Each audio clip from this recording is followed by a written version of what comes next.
It all started with the brutal murder of a young married couple. Now, more than 40 years after the couple was found, investigators and forensic genealogists are cracking the case wide open to uncover a stunning second mystery.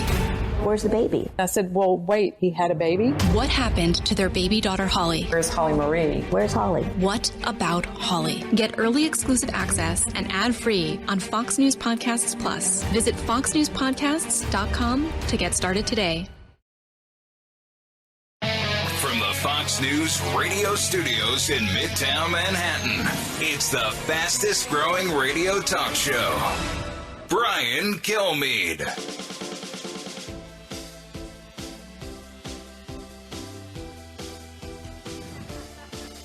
I said to Eric casually, I hear that Gutfeld says some disparaging things about me.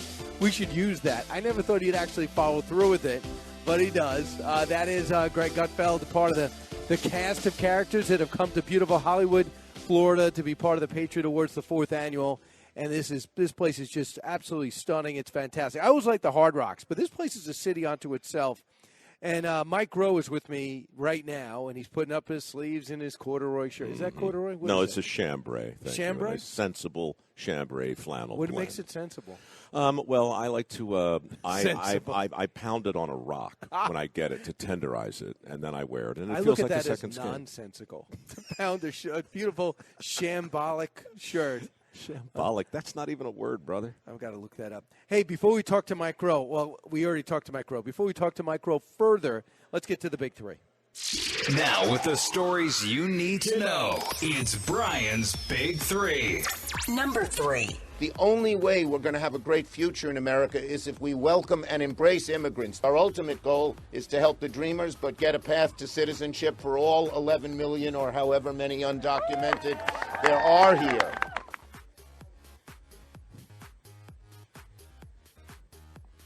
Game plan revealed as Chuck Schumer calls for amnesty right out of the gate while the floodgates open up wide at the border as Title 42 goes away. This cannot stand. Number 2. We just finished this election, okay? People just need to chill out a little bit on some of this stuff. I mean, I know around the country, Florida was kind of the biggest bright spot. It was not so bright in many other parts of the country. Exactly. Governor Ron DeSantis exasperated one day into Trump's 2024 proclamation that he's going to run again. Who is in on the Trump team? Who is not? And does Trump have another game plan? Because he has not won since 2016. We will find out.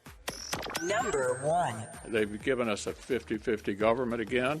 I think what the public is going to be looking at is whether or not this narrowly divided Congress can accomplish anything that does them any good in terms of their lives. Right. Power decided and divided as the GOP gets the House and picks their leaders, Speaker McCarthy and to a degree McConnell. They both have the ball. It's theirs. What can they come up with? Mike Rowe is here now. He is Mike Rowe Works Foundation guy. He's the host, narrator, and executive producer of How America Works, Mondays at 8 o'clock. But as he told me earlier on TV, you can watch it anytime. It's on all the time. He's also the host of the podcast, The Way I Heard It.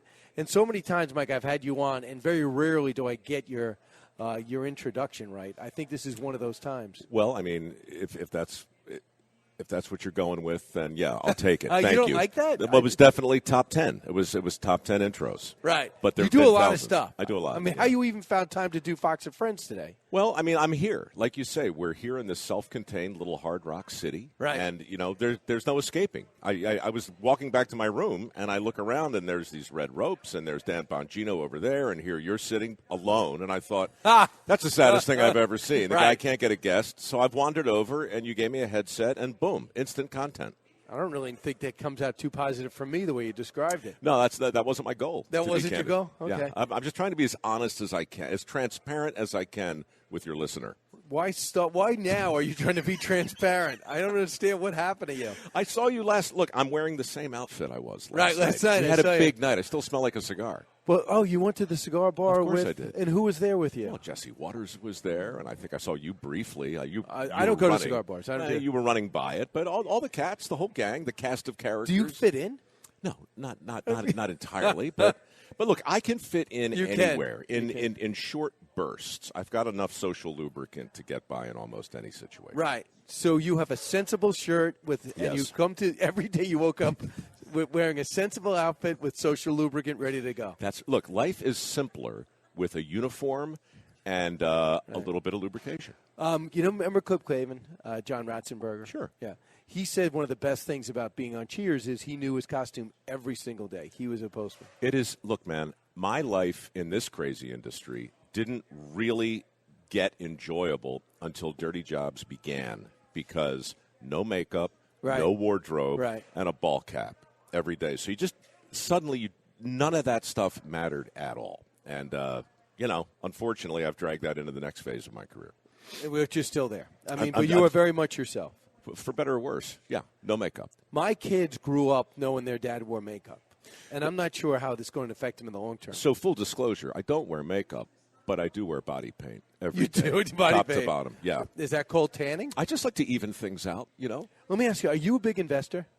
Well, I'm an average-sized guy with I look forward, yes, right. I invest. You doing this whole cryptocurrency I thing? am not. Do you even understand it?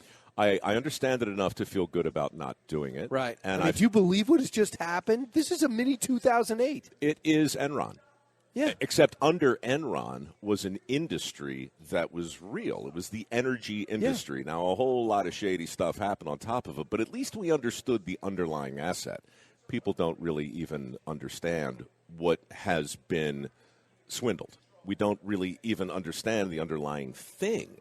Ethereum, Bitcoin, blockchain. People talk about it like they do, but point to it. Show it to me. Right. You want something you can hold on to. Yes. The original focus of the stock market was they have this product. I like to be an investor in this product. Yeah. But now you're betting on the market going up and down, the nuances. You're not really betting on anything. You don't feel anything that you're betting on. You're betting on feelings. Yeah. And look, and GE, you know what you're betting on. Yes, that's right. But in a way, if you think of it like currency and you pull out whatever currency you got in your pocket, in God we trust will be on the back.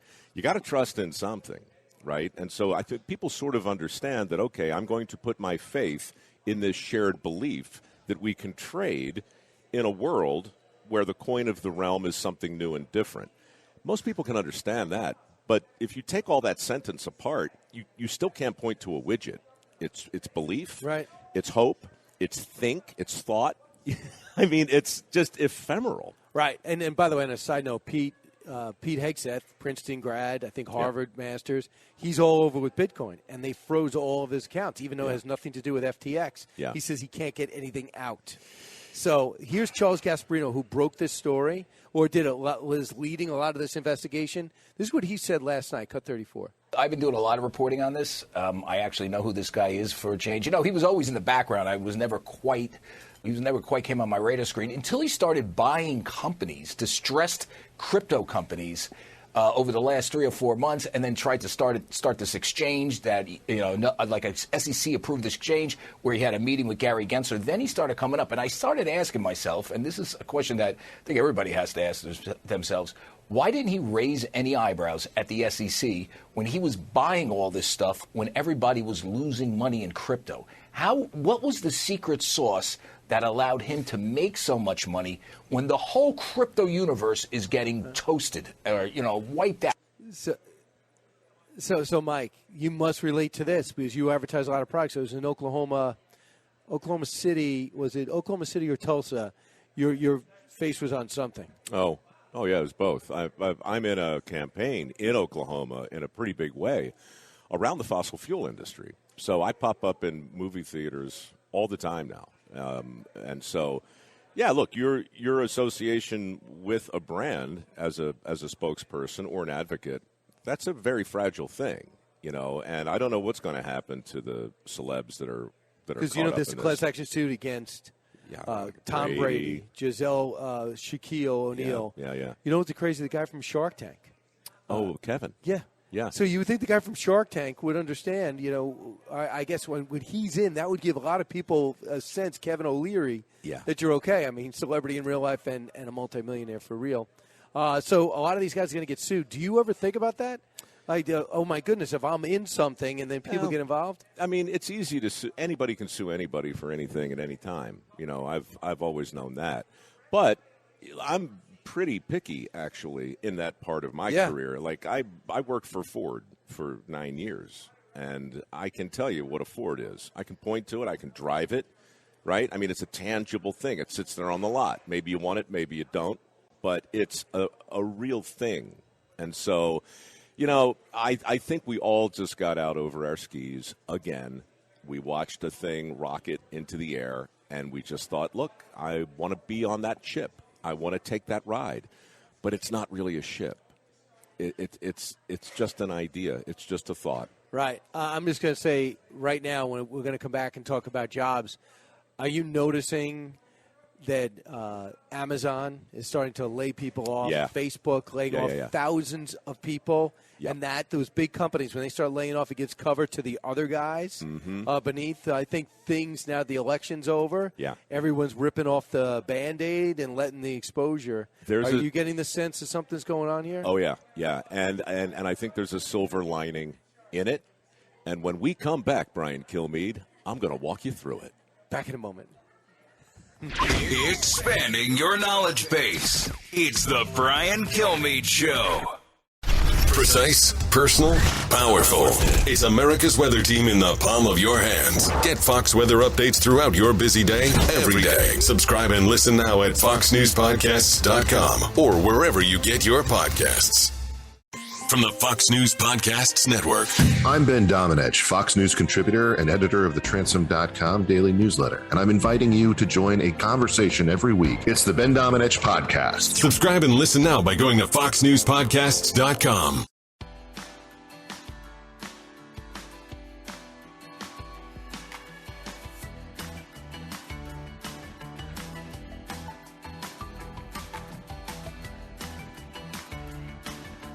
He's so busy, he'll make your head spin.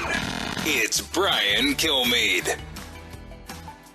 Hey, welcome back, everyone. Coming to you from Hard Rock, the Seminole Hard Rock in beautiful Hollywood, Florida. This is the second time we're doing it here, fourth overall, and it's a chance to honor those first responders, great patriots in our country, soldiers. You're going to see a fantastic night streamed on Fox Nation. One of the highlights is always my chance to not only talk on radio and TV to Mike Rowe, but watch him on stage. Mike Rowe, you're back with the Patriot Awards. I'm back. You're in the Fox family as a host of a hit show on Monday nights at 8 o'clock. I like to think of myself as an adoptee. Right. Sort of an exchange student who gets to visit and then stay way longer than he probably should. But still, it is interesting you use that analogy because exchange students, if they overstay, can leave at any moment. That's right. So right now, I could just take my headsets off and just stomp off. I would think less of you. I would never do that, but I could. Because you're a pro. I had so much fun here last year.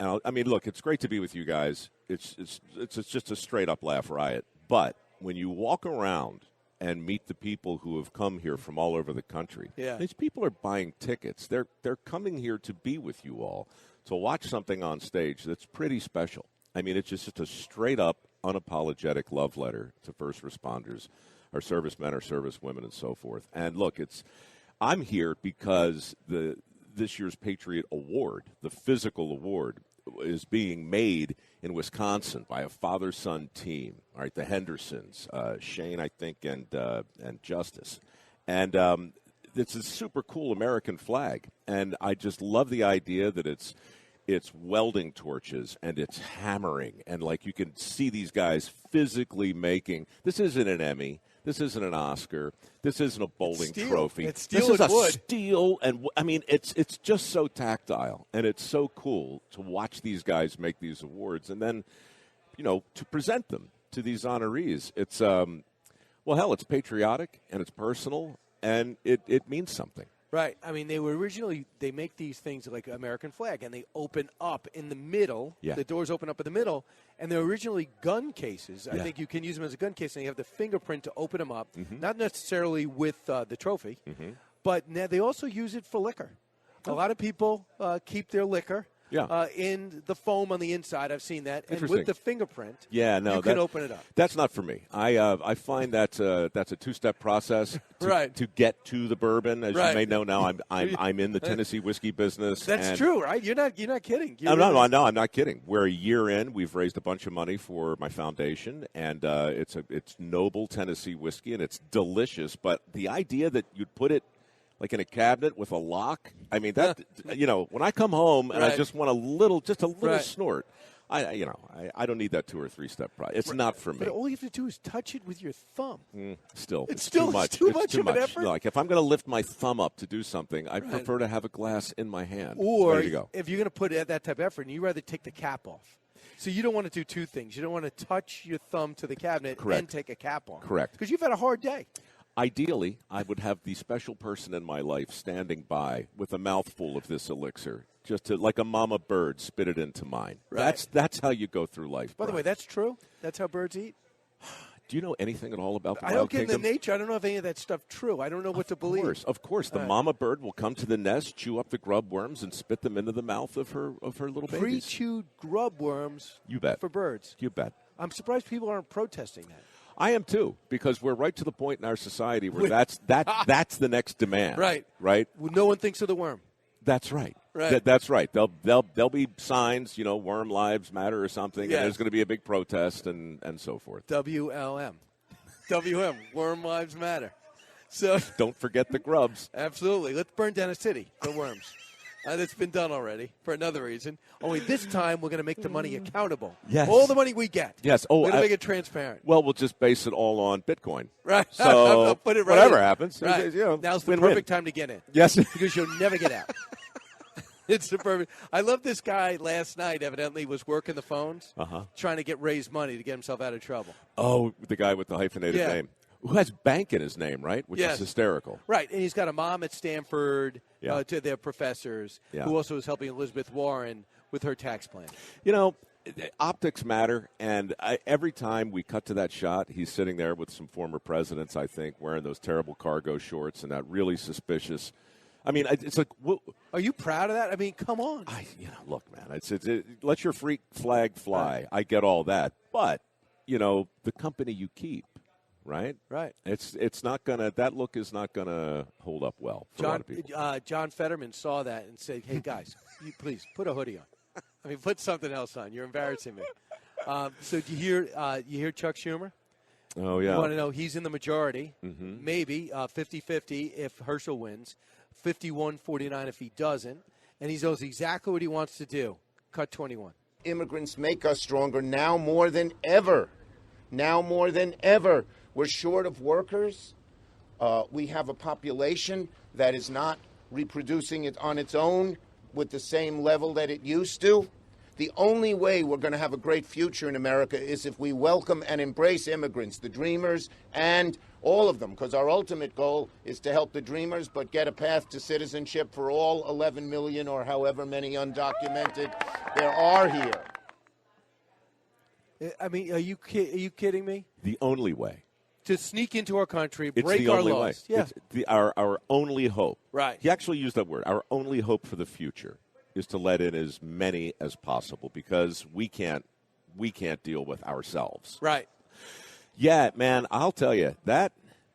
I was thinking last time I was here on Fox and Friends, it was about a month ago. You guys had the studio audience, and somebody asked me what I'd do if I were president. I'm only bringing this up because my answer, I got more feedback from my answer than anything I've ever done on Fox. And I just said kind of somewhat, casually, I guess I'd start by enforcing the laws that are on the books.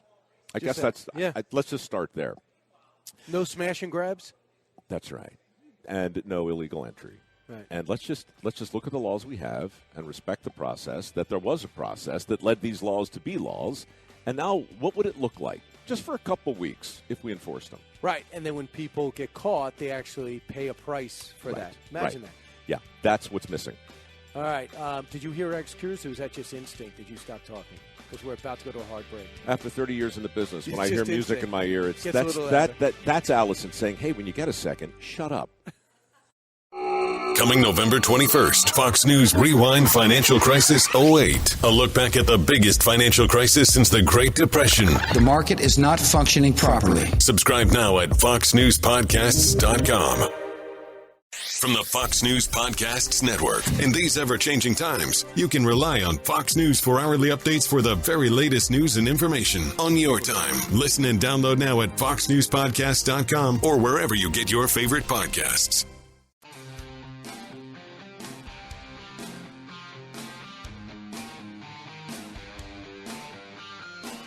Information you want. Truth you demand.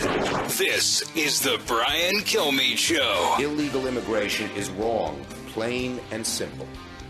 Until the American people are convinced that we will stop future flows of illegal immigration, we will make no progress on dealing with the millions of illegal immigrants who are here now and on rationalizing our system of legal immigration.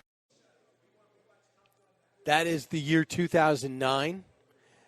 That is Chuck Schumer, and that is his view on illegal immigration, which reflects the Democrats back then, too. And it was just how we're going to get together with chain migration and some of the nuances. I could pull up Harry Reid saying something very similar. He was former majority leader of the Senate.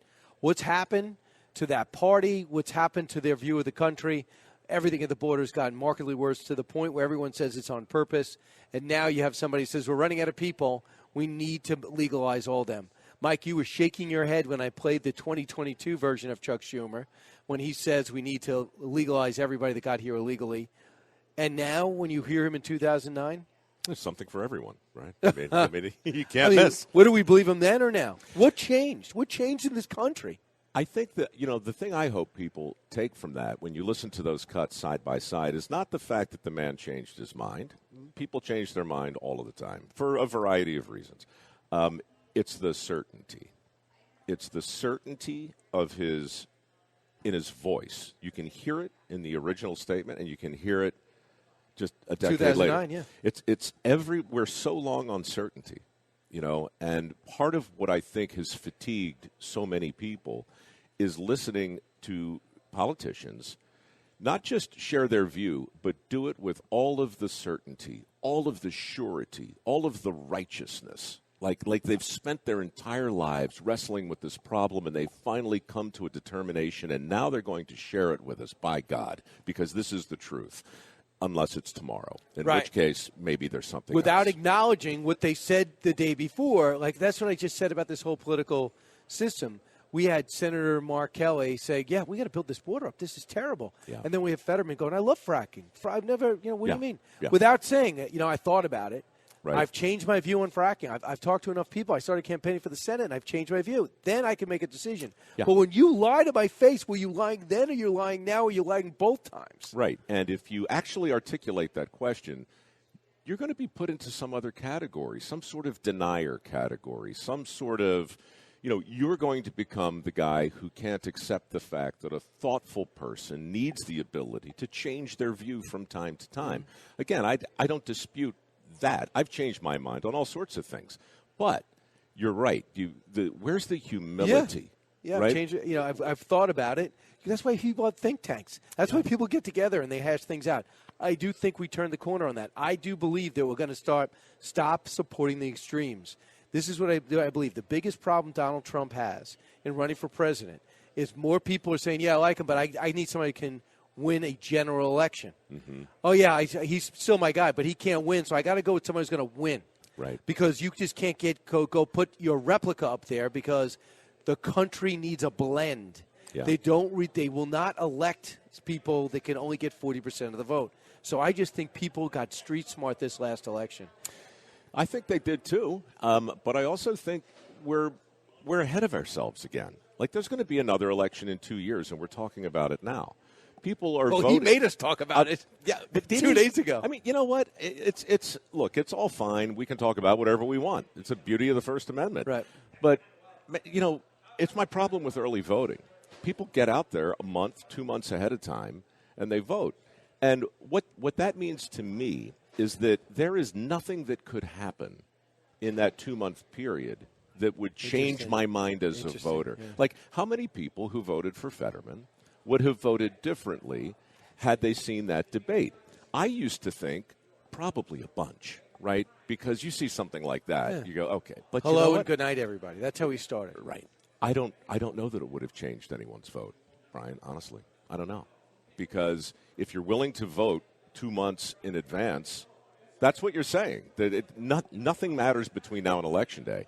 And if you're willing to dig in now 2 years in advance and really own an opinion, when I say you, I don't mean you personally, but I mean a lot of people are going to wind up sounding like Chuck Schumer. Right. They're going to sound real certain today. And 6 months, 6 weeks, a year, man, this table is going to be set in a totally different way. And we don't know what we don't know. So just so you know, and just to reinforce and underline your point, we know how Democrats feel about the wall. It's been unbelievably effective. Outside Henry Cuellar, who actually serves on the border, that's his community. It's been very effective. It funnels people, and then you put high tech with it. It's effective, and then you talk to a Democrat. It doesn't work. Walls are from the Viking Age. Really? Right. Walls are from the Viking. So you say, wait a second. Didn't he say something different a short time ago? And the answer is yes. Listen to him. Construction of a 630-mile border fence that create a significant barrier to illegal immigration on our southern land border. Illegal immigration is wrong, plain and simple. What do you? I mean, what do you say? That's not an impersonator. That's the guy. Yeah. Senator Barack Obama and Senator Joe Biden signed off on 700 miles of wall. They want us just to forget about it. Instead of saying, I found more evidence that walls don't work, or I found evidence to make our country better, we're going to allow everybody in, but we're not going to tell you that. That's the insidious part about this, but that certainly would affect the workforce, the pay rate, the economy. Oh, my God. Of course. The definition of a good job, the whole conversation we've been having about unemployment versus labor force participation. It will impact everything. Everything is going to impact that topic, right? We still got 7 million people, able-bodied men, sitting out the entire workforce. Right. And what we were saying during the break, these big companies now in Silicon Valley, they're going to start laying people off. Amazon. They're going to lay people off, and those people are not going to have the necessary skills to fill the current openings. So now it is, in my view, we went from a skills gap to a will gap, and now we're going to come back to a skill gap and a will gap. We're going to have lots of unemployed people who aren't trained for the jobs that exist, and we're going to have lots of people who could step into those jobs who, for whatever reason, have elected not to. So, Mike, that is in the big picture is people aren't working, and people are frustrated they can't hire. I thought things were getting marginally better. I don't walk into a place and say, how's it going, with the workforce, like, can you hire people? I do notice I'm getting more people saying I can hire people. Not a lot, but more. But you pulled up one clip, and we sent it in to bring up. Can you tell me what clip we're going to see? I get hundreds of these a week. This one happened to be sent to me by Gary Sinise, who just said, Mike, can you talk to this guy? Can you do something? And what you're about to hear is just one contractor on one job who's trying to build a couple of houses who showed up for the third day in a row, and none of his men showed up to work. None of them. Here he is. I'm 3 weeks into a job. 3 days in a row, not one showed up for work. I don't care if I pay them 15. I don't give a if I give them 25 or 40. People do not want to work. I don't bitch. I don't complain. I got a fully stocked trailer sitting over there with every tool that you can possibly imagine. I buy tools for them. They either have no driver's license, 20 minutes too far to drive. I've even heard the excuse, well, I've got to go home and plan a baby shower, from a grown-ass man. I've worked all over the United States. I've done every kind of construction, remodeling, commercial, residential there is. And this is the worst I've ever seen it. So there it is, right? Now, you can call it anecdotal. You can look at one guy having a bad day and say, well, try this, try that. I get hundreds of these every week. I know a lot of people in construction, and they've all been saying the same thing for the last 4 years. They just simply can't find people who are willing to show up early, stay late, and learn a skill that's in demand, period. And now we're starting to see how that trickles down and into the rest of the economy and what it means for anybody who, never mind being a plumber, I'm talking about people who need a plumber, who need an electrician, me and you, people who share our addiction to smooth roads and affordable energy and indoor plumbing and all of these things, right? This is the stuff that's starting to fray. And, man, if it doesn't get your attention, then you're not paying attention. So one of the guys you said hello to yesterday when you were going into the elevator, we were coming out. He has a pool company called Built Right Pools. Mm-hmm. He so for 25 years, he literally gets in there. He'll dig him out. That's why he's strong as iron. He doesn't need to hit the gym, but he does anyway. And Steve says to me, I'm doing all my own pool closings this year. I cannot find anybody. Yeah. And, he's young enough to be able to do it, but in 15 years, who knows? He just can't find anybody. Dude, and he says, and he'll pay good. And he'll say, I don't need to make that much profit, but I'm making more money now, but I'm working. Introduce me to him again because the first episode of Dirty Jobs is coming back in December, is me down here in Florida with a father and son pool team. And these two do the work of like 4. And I mean, we clean up the worst-looking pool I've ever seen. This pool hadn't been cleaned in 17 years. But these two guys doing it together, they don't cheat. They make a great living. It's back-breaking, but we laughed the whole day. And I just so you got in there. Oh, of course. Yeah. No, you have to get in there. There's no shortcuts in this. Yeah. But, the dad is north of 60. And he's bent over, swinging axes and stuff, And here's the math that ought to frighten your listeners more than anything else. Every single year, for 5 people who retire in the skilled trades, 2 replace them. 5 out, 2 in. It's been that way for 15 years. 5 out, 2 in. This is just math. Right. It's just math. So I'm going to introduce my other friend who's coming this weekend, very patriotic, Mike Ragusa. And I think I might have told you about him. They had a family plumbing business, and now he's split it out on his own. And he is 58 now and is pretty sore, pretty beat up, his hips, his back, and everything. But he says that they can't find plumbers. Like he can't possibly do all the work that's on his voicemail. There's no way. There's no way. I'm telling you, this story is everywhere, and it's not been covered. It's not being covered because people are still stuck with the idea that, wait, if people are out of work, it's because there's not enough opportunity. Right. And it's just the wrong way to think about it. So Mike Rowe's penance is when we have an award show or he has a book out or a series to announce, he spends an hour with me. And it's one of the reasons why he's going to stop being so productive, because he does not want to have to do this. So we have 1 block left, but I will go to break to put a cap on this historically. And I told you I'm working on the Booker T. Washington. Yeah. And when he says he remembers being 12 years old and the Union soldiers come in and they say, go to the main house. They go to the main house and they said, you're free. And they can't believe it. And all the African Americans started celebrating. And then they came back in and said, we have nowhere to go. And the white guys basically said, well, good, because we don't know how to do anything. And the black guys, the black families said, I actually felt bad for the white families because we did all their work. Yeah. So think about that. You talk about extreme. Nobody wants to relive that. But when he formed Tuskegee University, sure. You go to school, yep, and then at night you work on the college. You literally build and you farm because you said you can't worry about someone hiring you. They may not be ready to hire you. You have to be invaluable. Indispensable. Yes. Yes. Well, look, anything I can do around that project to promote it and talk about it, because the more people who understand who he was and what he did, look, there are no new lessons. It's a wheel. It spins around, and there's everything we need to know Booker T learned. Absolutely. It's just so funny. It's like you read some of his quotes, and I go, did he get that from Norman Vincent Peale? No, he hadn't been born yet. No, did that he was get that him. from Anthony Robbins? No, that was him. Yeah. Back in a moment. Politics, current events, and news that affects you.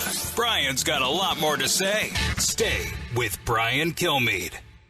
Hey, it's Will Kane, co-host of Fox & Friends Weekend. Join me as I share my thoughts on a wide range of topics, from sports and pop culture to politics and business. The Will Kane Podcast. Subscribe and listen now at foxnewspodcasts.com.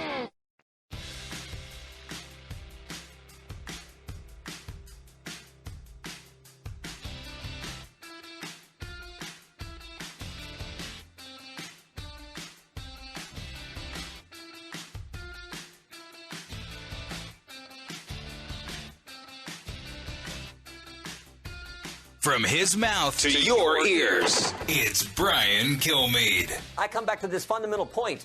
America's the greatest nation ever, but it's not America if you have a Justice Department that's political, that is not treating people equally under the law. That is exactly what we have. So we are committed to getting the truth out there, because only when you get the truth out do you have a chance to actually hold people accountable and change the behavior that is now happening at the highest levels of our Justice Department. So one thing I wanted to do, Mike Rowe, before I let you go, is we talked about the work ethic. We talked about where the country is, the elections. We talked about immigration and the folly of allowing our back door to stay wide open and people to sneak in here illegally. They expect $18,000 a month if this Title 42 goes away, which is about to. 18,000 illegals a day, 18,000 a day. Yeah. So Jim Jordan has the FBI agents coming up to him saying, please help me. It's so politicized. If someone finds out I'm a conservative, I get fired. I can't do this.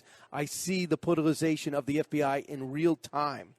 When you talk about something that's going to be done, how is it not in America's interest to get those whistleblowers front and center so we find out what the hell is going on?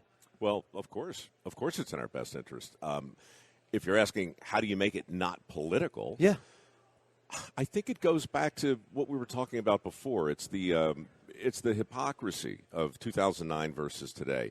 People need to see it. You know, I was thinking during the break, why wouldn't either party, really, I mean, when the situation presents itself, not use for their campaign the words of the others? Simply put up their words again and again and again, over and over and over. Can you imagine how confusing it would be if you just started playing Chuck Schumer, 2009? Yeah, but without saying it's 2009. Just put it out there. And just, this is what he said. That's a great ad. Just leave it sit there. Like, what? I mean, why not? How is it disingenuous? You're only talking about a decade, you know? I mean, this is one of the biggest ideas, one of the biggest problems, a giant notion. And so if we're okay letting people constantly pivot, then – oh, God, I hate to say it, but that's how you wind up with the government you deserve. Absolutely. And if you find out that certain people are being investigated, like moms at school board meetings and people that want to go to pro-life centers, and you only find out that certain candidates are being investigated and others want to be ignored, that makes people feel as though there's no order in the world. That makes people nuts. It's the same. We talked about it last time. A smash and grab is a small thing in the scheme of things. But when you see it happen, and then you see the consequence of it as 0.0. Now it's on you. Now you're walking around living with the understanding that there are no consequences for that thing. And if there's no consequence for that thing, then what thing is there a consequence for? Yep, and that's just it. Walmart says it's affected. There's so much thievery. There's so many smash and grabs. There's so much shoplifting that it's affected the bottom line of their stock price. That's unbelievable to me. And Target said the same thing. We're going to end with something positive. Let's just talk about what's going to happen tonight. We're at the Patriot Awards in Hollywood, Florida. Do you know when you're going up? Because they have not told us who the winners are. No. Do you know anything about it? No, it's all that's in a lockbox. It's been kept from me. And you know what? It's just as well, because it's hours from now. So what would I do with that information this far in advance? My goal is to be here when the event starts and to have a nice meal and to walk on stage and do the thing I've been asked to do, which is introduce and celebrate the father-son team who made these awards. Fantastic. And I will add one other thing. You also have to be here and get a chance to meet the fans. Yep. That support your show, that are Mondays at 8 o'clock. On Fox Business Network. Right, which is probably the best job you've ever had? I mean, running away, easily the best. I mean, top 20. Take that, Mike Rowe works. All right, you know what I'm talking about. I know what you're talking about. All right, we've been streaming this whole time. I should have told you. Oh, yeah, good. I would have tucked my shirt in. You should have. From high atop Fox News headquarters in New York City, always seeking solutions, never sowing division. It's Brian Kilmeade. Hey, thanks so much for listening, everybody. It's the Brian Kilmeade Show. We are coming to you from just outside. I don't know, what do we actually call the theater, Pete Hegseth? Is there a name to the theater? Because this is the Hard Rock, the Seminole Hard Rock Hotel. Yes. And it's a huge guitar. It's an unbelievable It's site. the Guitar Hotel. You can't miss it. If you're anywhere in the region, you know exactly where to go. But the theater is it 4,000 people? 7,000. 7,000 people. It's going to be packed. It's sold out. Although I do not believe it has its own name. Wow. I Okay, think good. It's just 'Cause the theater. I was thinking to myself, why didn't I prepare for this show? And so I should not be as hard on myself. You should not be as hard on yourself. Okay. Life is show prep for you. I know that. What do you mean by that? Meaning, like every day I'm preparing for another Every day show. you're learning, you're gathering, you're inquiring. This is Earth University. Yes. This is how I look at it. Earth University. It's about right. Yeah. I just know you're always prepared, whether you know it or not. Right. Even if I don't show it and I get it wrong, I'm prepared. You are prepared in either to be direction. wrong. John Rich is going to be here at the bottom of the hour. Shane and Justin Henderson are going to be here.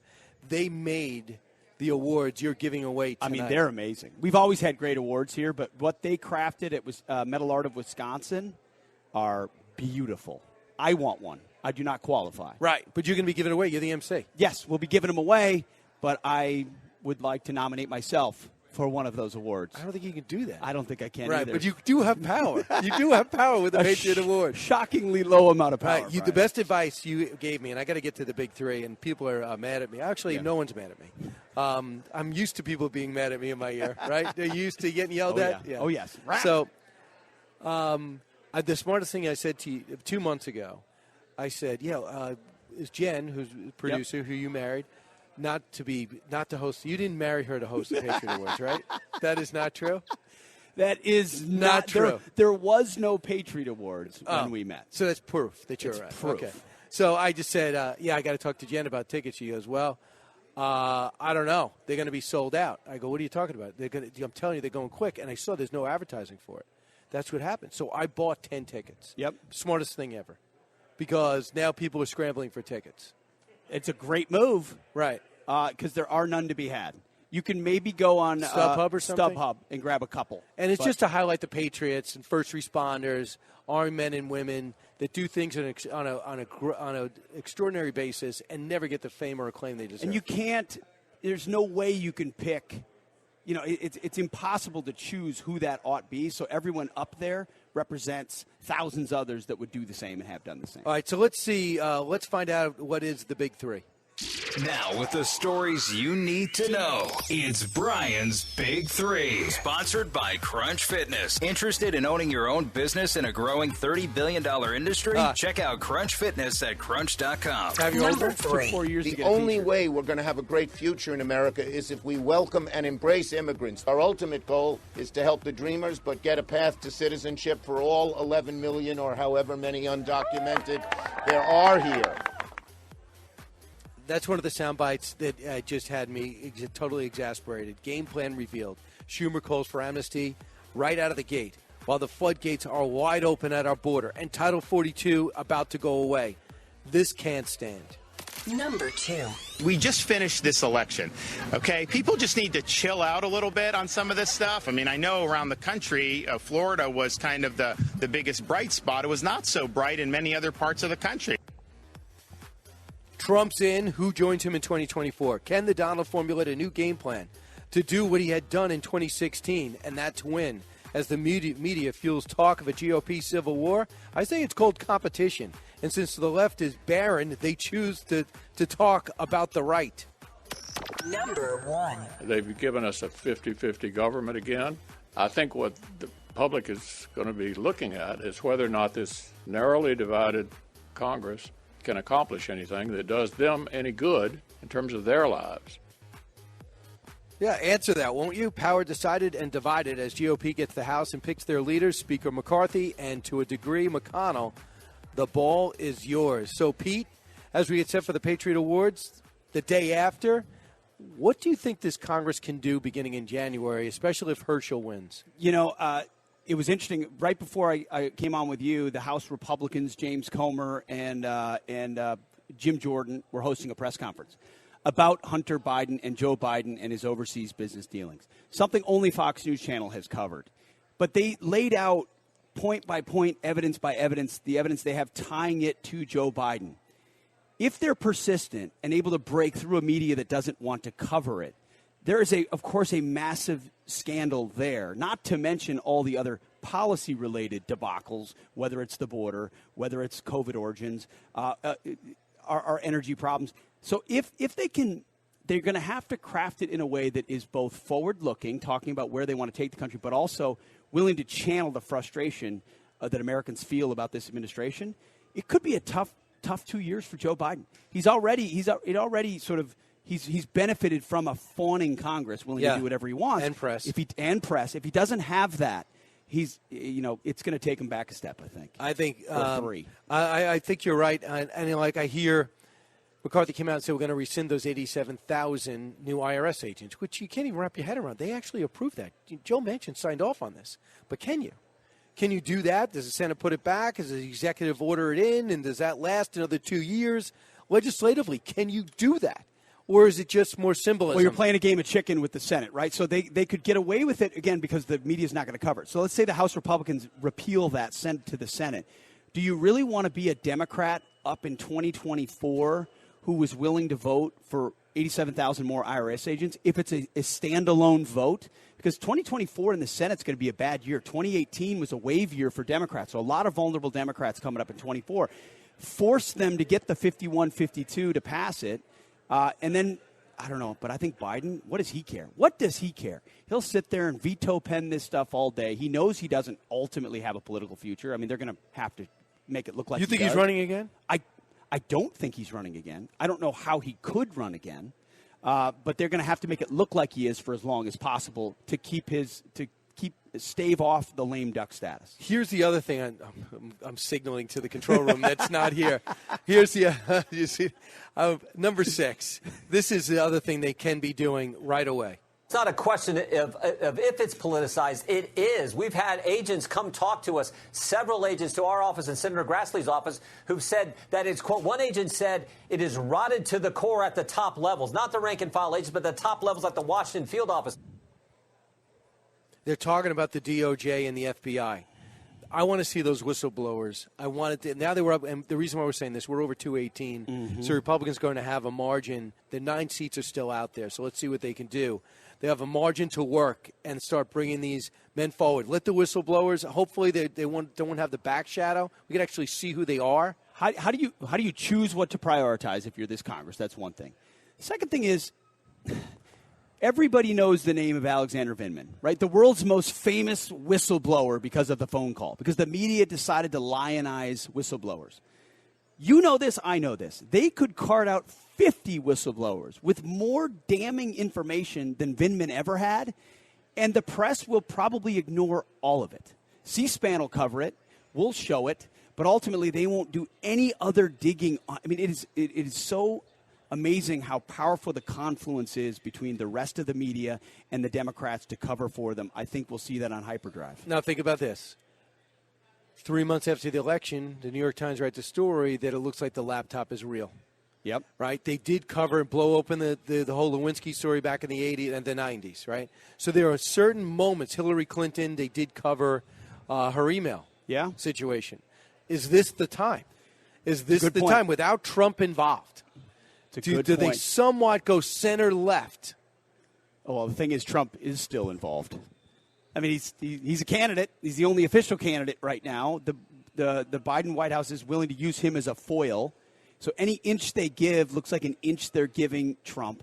It just seems so obvious. From FTX to Hunter Biden, pick your scandal. If just one or two good top byline intrepid reporters dove into it and decided we're going to make this, except they would be excommunicated from the church of the Democrat press. It's just I think, a different world now. It's either follow the herd and the groupthink, or otherwise you're over here and you're helping the other guy. You might be right. I don't want to be totally cynical across the board. Right. But it feels less likely that moments like that will happen authentically. All right, we're going to take a time out. Do you have another segment for us? I think so. I got to be somewhere in 20 minutes. We can do it. 20 minutes. I think you can do it. Let's do it. How's your Let's foot do speed? it. Quick. Not Kilmeade quick, but quick. Right, yeah. You can never be No, that there's quick. no way. I love that you try, though. Those feet and the dribbling you've got, Sock, I can't do that. The walking? The walking. I walk backwards better, but that's it. Listen, when we come back, I'm going to play Chuck Schumer in 2009, and I'm going to compare it to Chuck Schumer in 2022. And I'm going to tell you what Mike Rowe's idea was, which I think is revolutionary. Don't move. Educating, entertaining, enlightening. You're with Brian Kilmeade.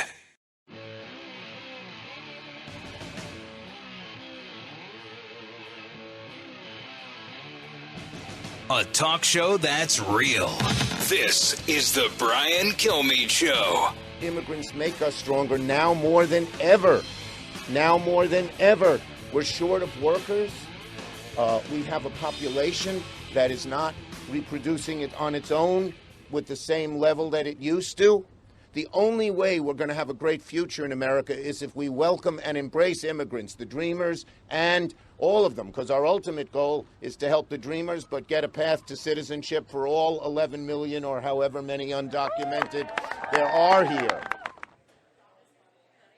Is that insane? One day after being assured of the majority in the Senate, Chuck Schumer comes out and says, let's legalize 11 million, Pete Hegseth, as you get set to host and MC the Patriot Awards the fourth time. But I could not believe he says this right away. I mean, your reaction to this. He says 11 million? Boy, 35 million. 11 million is the talking point of when they stopped talking about it, right? Was 11 million. We're talking 25, 30. And I said this, and I'm sure you did too. This whole wave of illegality is just Dreamer 3.0, Dreamer 4.0, Dreamer 5.0. It's a political talking point they'll attempt to leverage forever. I just didn't expect Chuck Schumer to come out and say it on day one. Here's our priority, amnesty for everybody. So I want you to hear Chuck Schumer in 2009 and Eric back in New York play either clip, because we'll play both of them. Either one. Listen to Chuck Schumer talk about his view on illegal immigration. Illegal immigration is wrong, plain and simple. Until the American people are convinced that we will stop future flows of illegal immigration, we will make no progress on dealing with the millions of illegal immigrants who are here now and on rationalizing our system of legal immigration. I mean, does he not even say, Pete, is he not even going to acknowledge that he never felt this way before and he's changed his opinion? And what has happened to that logical approach to illegal immigration? It's hard to figure out. I mean, what's happened to the logical aspect of a lot of the modern Democrat Party or our politics? Trans rights being something fundamental. I mean, trans rights, drag queen story hour. I mean, you've got what it is radical left-wing interests have even more entrenched and fortified their powers in every quarter of the left. The media, the classroom, our politics, outside interests. So these outside non-governmental organizations that advocate for open borders. Now they give a lot of money to Democrats. They've got a seat at the table. And because Washington listens to those special interests, suddenly now they're the party of open borders. It's really scary. It's really bad for the country. But that doesn't mean it's going to work. Because remember, we were told if Donald Trump takes the helm, and you want to build this wall and you want to secure that border, you're going to screw yourself with Hispanics for generations to come. It's gone in the other direction. Yeah. So if you're honest with people, you apply common sense and sanity. You know, Hispanics, like every other group of people, want safe streets and families, and they don't want drag queen story hour in there, and they don't believe their son can be pregnant. And if you just hit them where they're at, right, they'll respond to it. So I think it's a political gamble they're not going to win. So, you need the wall. I wear those containers that are coming out that now that Carrie Lake looks like she lost. Yeah. I wear that container border wall, which was makeshift but effective, is going to come out in Arizona. Arizona's going to be like New Mexico and California, come one, come all, even though Texas is doubling, tripling down, but they're hamstrung by the fact they're a state. Listen to Chuck Schumer saying exactly what Senator Obama and Senator Biden said in the same year. The year is 2008. Construction of a 630-mile border fence that create a significant barrier to illegal immigration on our southern land border. Illegal immigration is wrong, plain and simple. I mean, you couldn't say those words remotely inside the modern Democrat Party. It's like Trump. Can't say it. That is Trump. But then that's why Trump, when they frame him as a radical, all he's saying is, he wasn't even a Republican for years. Yeah. He's simply saying, I'm a businessman who knows how the game is played, and that's why he's so dangerous in 2024, should he become the nominee. Or when we can talk about the viability and all of that. I think he could win. He knows how Washington works now, and that's a big difference. So yesterday, 2 days ago, Donald Trump said, I am in. I thought it was a really good speech, and I also thought they did not talk about 2020 at all, and I thought that was important. And as Britt Hume came out and said, that was like his concession speech they never made because he didn't bring up I was robbed and we're going to do it this time. So it shows he's coachable. So the one thing he'd want to do now, a year ahead of time, do you know why he because you know him so well, do you know why he would choose to announce 730 days ahead of time? Well, it's plain and simple. He wants to box out the Republican field, Brian. I mean, he believes that whether he said it or not, he believes it was stolen from him.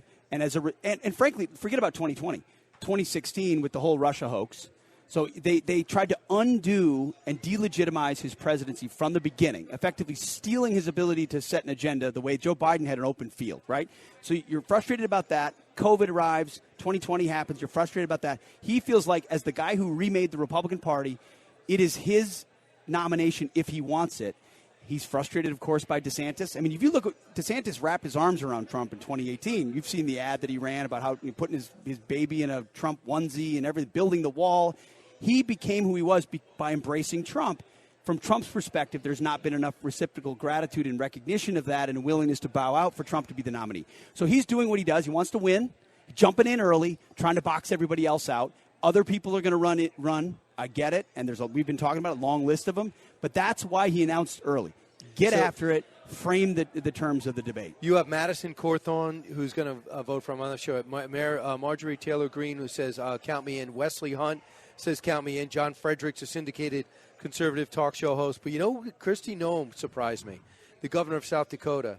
She said she does not believe that Trump offered the best chance for the party in 2024. Mo Brooks, who the president just left, said, I am out. Put it bluntly, in a phone interview, there was no other option. In 2024, we'll have to take candidates who are vastly superior and will do much better than competing against a Democrat nominee. Chris Sununu says he's a loser. So what do you think about a Republican Party not afraid to speak out against him?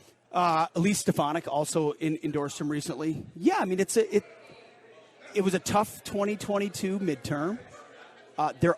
Thankfully, Republicans have a deep bench of highly qualified people who don't need to be propped up by the media. If anything, they've come out of the media assault and come out stronger. And I think they're tuned in on issues that meet the electorate where they're at because of Trump. So if you don't like the style, I get it. If you're not in for the disruption, I get it. But everyone's going to be in the mold of Trump. Right. He's proven he's willing to fight. That's why I think he'll have more support than people think. Well, my feeling is I don't want him to run because if he wins, he'll take Pete Hegseth to Washington. Pete, good luck tonight. What time's everything start? 7 p.m. Fox Nation. You'll be up there with me at like 7:10. And so you'll don't be have gel? late. You'll wear gel? Lots of and a blow dryer now, hairspray. It's going to look good. Unbelievable. Pete Hegseth, thank you. Thank you.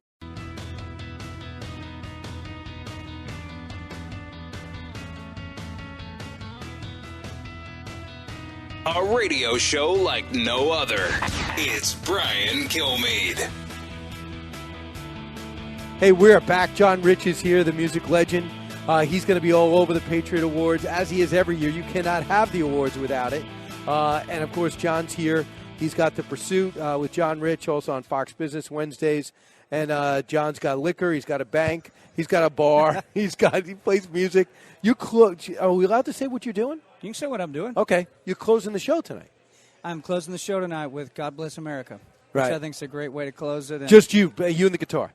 Just no guitar. No acapella, guitar. Like you would sing it in first grade or kindergarten, the way we all learned it in this country when they still let songs like that be sung in school.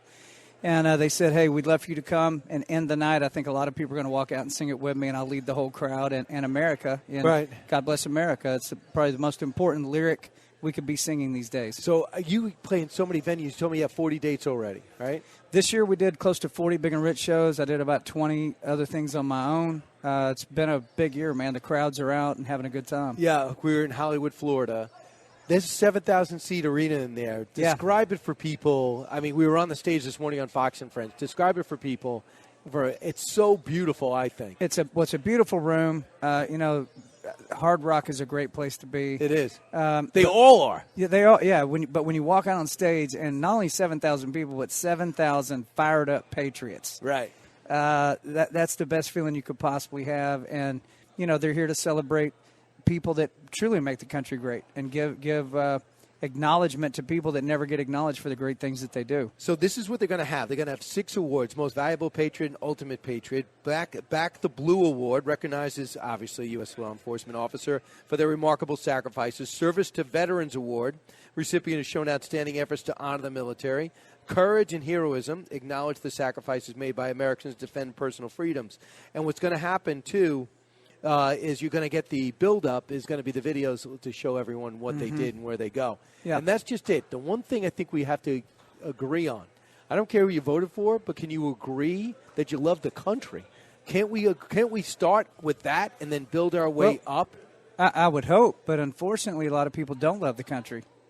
I mean, they just don't.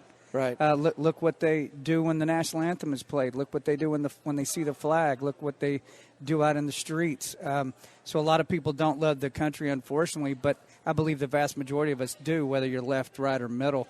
So tonight celebrates that. It's a powerful American moment. I think so, too. But would you say this, John? That was more of a conversation 2 years ago. Are you encouraged by the fact that I'm going to watch football on Sunday and no one's taking a knee? I will watch football on Saturday and nobody's taking a knee. College never took a knee. I never saw college players taking a knee. Right. Yeah. Football. In football. Yeah. There was some annex. So soccer's going a little bit woke. I don't know. How do you think Brittany Griner's feeling right now that she was trashing the flag and all that, and now she's literally in a Russian prison yard somewhere?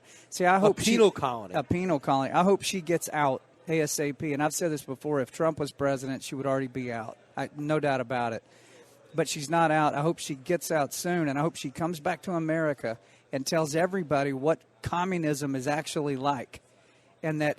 No, America's not perfect. The farce of a legal system. America's not perfect, but you do not want to be in a communist country. We've got it really good in America. Right. I mean, the one thing we're learning, too, is my advice to people is because I do these live shows, so I go around and I'll be I don't sing and I don't dance. I don't have the talent, but I'm able to talk through my history books and tell people about fundamentally these stories really happened. This is our country, and I think what's great about it, it's not that we're perfect, it's that we try to be. I don't run from the slavery argument. I don't pretend that the South, there weren't slaves there. In the North, that only 3% of the African-American population was there. I don't pretend that in the Civil War, if you told the North they were fighting to free the slaves, they wouldn't have fought. But they gradually grew on to that and understood it. You can't say that Lincoln was born an abolitionist or Benjamin Franklin, but they became it the more they learned and grew from it. Yep. We used to study this stuff. It's now not there anymore. We go, we got to take Benjamin Franklin down. Now, we got to take. Yeah, now they just hit it with big, broad strokes that back up the narrative they're trying to push, and they don't get down to the details. That's why your books are important. I mean, we've got your books at my house. Everybody go get Brian's books and make your kids read them because they need to understand the actual history, and they're entertaining the way you write those books. Well, thanks, man. The one thing, one of the highlights was when Andrew Jackson was out, you came. Oh, yeah. I was able to go to your mini theater. Oh, man. No wonder you're a hard judge because you actually have a home theater, but not with flat screens. You have a home stage. I have a home stage. Yeah, well, it's unbelievable. I mean, my favorite thing to do is play live music. So I thought I'm going to put something in the house where anytime I want, I can just play some live music. You know, the other thing about you I think is interesting is you work so hard, the success you have, but you like sharing it. Does that make it the most fun? Like the people you've known your whole life, they see you have the success, and all you do is you reach back and say, come enjoy this with me. Yeah, a lot of people have reached back and helped me, especially, and they still do, even now. Things that I'm stepping into now going forward, I still don't understand everything. That's part of the fun of it is learning as you go. But I've got a high school diploma. I grew up in a double-wide trailer in Texas. That is the extent of my pedigree. But I've got the American dream. And so if I have more than I need, I look for other people to say, hey, you got some talent, you got some drive. Let me throw a little gas on your fire and get you up and running too. And I think that's the way Americans should operate. So you got your bar. Yep. You got your didn't you bring me to your clothing store too? Don't have a clothing store. No, wait, who had your boots that you had my boots? I have a boot line, yeah. You have French's, a boot? yeah. So I'm wearing them right now, red, white, and blue. RedneckRiviera.com has the boots, the whiskey, everything. That brand is doing really well. No kidding. And now you're getting into the banking business? Well, so I watched what happened in Canada with Trudeau when he weaponized people's bank accounts. And he had peaceful protests with all these truckers. And he said, hey, if you don't disperse, we're going to freeze your bank accounts, your personal bank accounts, your business bank accounts, the company you work for's bank account. And they stayed, and he froze their accounts. He even went so far to say, hey, if you're a tow truck operator that won't tow a truck, I'm going to freeze your bank accounts. I thought, you know what, we're one step away from that in this country with some of the people calling the shots. We need a banking platform that will not cancel you because of your expression of your freedom of speech. So Old Glory Bank, this idea came along a couple of years ago. I was very interested in it, that you can't be canceled. As long as you're not a lawbreaker, you can't be canceled off this for your beliefs or expressing yourself. And so, yeah, I'm one of the a small part, but one of the founders of Old Glory Bank. You should go check What a it out. great If idea. you feel like I feel, we need our own platforms, Brian. People all say they want to run for the hills, but there's no hill to run to. So Old Glory Bank is now a new hill to run to if you're concerned like I am about at some point the government weaponizing your money against you. It's up and running. Yeah, well, right now they're taking reservations for accounts, so you can go to oldglorybank.com, read about it. Ben Carson is a part of it. Larry Elder's a part of it. Did you put it all together? Or you? No, they called me, and they said, hey, we know you're a hardworking guy, and when you put your money in a bank, that means something because you had to go earn that the hard way. I said, that's right. Are you ever concerned somebody might cancel you, freeze your credit cards like they did to Dinesh when he was over in Europe? I said, yeah, I'm concerned about that a great deal. They said, well, this is a platform that will never happen. As long as you're not breaking the law, nobody will ever weaponize your bank account. I love the name. So you mentioned the Canadian Prime Minister, Justin Trudeau, who I think is just a despicable human being. I have almost zero respect for him. By the way, why he goes and wears blackface, some people get canceled and he doesn't. But they reelected him inexplicably in Canada. But he was berated by President Xi of China. Yeah, I saw that. Did you see that? It was caught on mic intentionally, it's believed. He says, this is the President Xi. He says, everything we discussed has been leaked to the papers, and that is not appropriate. And that is not the way the conversation was conducted. In Canada, then Trudeau came back. In Canada, we believe in a free and open and frank dialogue, and we will continue to work constructively together. But there will be things we disagree on. David Mulroney says it appeared to him that President Xi planned to dress down Trudeau within earshot of journalists. It was designed to be a rebuke and to be a public rebuke. This is very much a lecture from an uncle to a young boy. Yeah. That is Dave Mulroney, Canada's ambassador to China. Oh, yeah. This is getting out of control. That's akin to your granddaddy telling you, go pick a switch. And if you don't know what that means, I'm gonna say it all with your you. country people know what I'm talking about. Hey, you go out there and pull a limb out of a tree and bring it back to me because I'm going to whip you with it. Like, that's what that is. Listen, Trudeau arguing with Xi is like a steak knife arguing with a piece of birthday cake. I mean, good luck. Right. He just ran into a monster. Justin Trudeau is a sniveling little brat. We all know that. And again, we were talking about the Old Glory Bank thing. Justin Trudeau, because he wouldn't go talk to the people and he wouldn't answer their questions, his only maneuver, which is what a coward does, is freeze their bank accounts of blue-collar, hardworking truckers. That's what he did. And if you don't think that can happen in America, then you ain't paying attention. Absolutely. That's where we're getting. I never thought it would happen in Canada. I thought it would happen in America before Canada. Yeah. That benign country that prides itself on a steady flow. That's the way they go. So for you in particular, John, you keep all these balls in the air, but does it start and end with music? Do you still get up every day and think music first? I think, no, you know what I think is my family first. So I got two sons, 11 and 12, my wife, and I look at what their future is going to be, especially my kids. And I think, yeah, music is, of course, that's a driver to a lot of things I do. But I look at what they're going to be dealing with when they're 22, 32, 42, 52 in their lives. And what we do right now, Brian, is going to dictate what they're dealing with the rest of their lives. So that's what I actually think about every morning. Hey, you know, one thing is it might be family first, and you might be in control of your own career, but you also have to go to rehearsal. That's right, right now. They need you on stage. I have to go. Right. Yes, sir. So, John Rich, thank you very much for the quality time. I'll see you on stage boss. in the back room. See you All soon, right? sir. All right, All right, go man. get him. Okay. Back in a moment. Diving deep into today's top stories, it's Brian Kilmeade.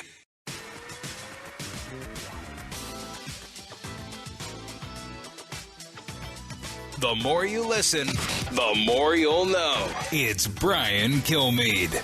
I'm here because this year's Patriot Award, the physical award, is being made in Wisconsin by a father-son team. All right, the Hendersons, Shane, I think, and Justice, and it's a super cool American flag, and I just love the idea that it's welding torches and it's hammering, and like you can see these guys physically making. This isn't an Emmy. This isn't an Oscar. This isn't a bowling trophy. It's steel this is and a wood. steel, and I mean, it's just so tactile, and it's so cool to watch these guys make these awards, and then, to present them to these honorees. It's well, hell, it's patriotic and it's personal, and it means something. And Mike Rowe is going to be out there awarding the award, and that is Shane and Justice Henderson. If you're watching on the stream, you're seeing them up close and personal. You watched them on Fox and Friends earlier. You'll see them throughout. They created the actual award that's going to be given out to 6 different recipients tonight in beautiful Hard Rock. This is the Hard Rock Guitar Hotel. Metal Art of Wisconsin. That is all part of the Patriot Awards event. Shane and Justice, welcome. Thanks for having us. Thank you. All right, so for people who aren't seeing the stream or driving in their car right now, can you tell me what goes into this trophy, Justice? It's inlaid stars, and it's made of mild steel. Oh, stainless steel. It's stainless steel. And he actually set it up for it to be made. Yeah, so that is it's a 2-inch thick maple from the northern woods of Wisconsin. It's a 3-dimensional wavy flag, so it's a ton, hours, days of sanding these things to make it look like it's blowing in the wind. Then Justice hand masks them, hand paints them, hand inlays the stars. Super tedious, super meticulous.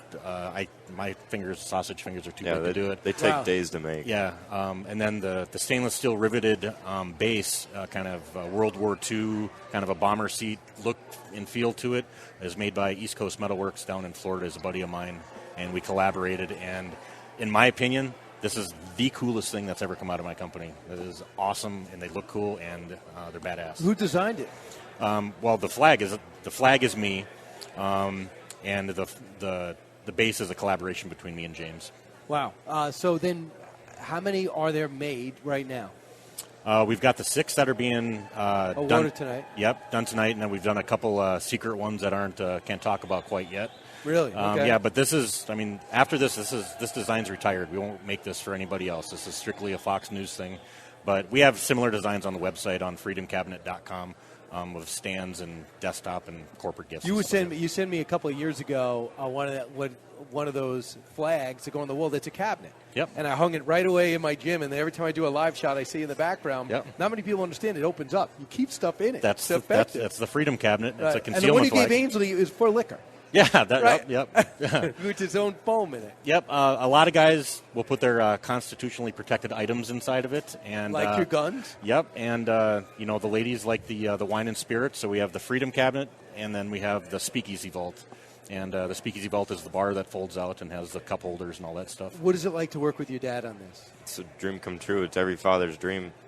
And, you can basically say I had my first job when I was 10 years old. And I've been helping him since I was, still in elementary school. And, I remember trying to go to bed at night and all I hear is packages and packing tape and everything, and it's just super loud and just all night long. This business exploded, unexpectedly. We weren't prepared for it. We had 9-to-5 jobs.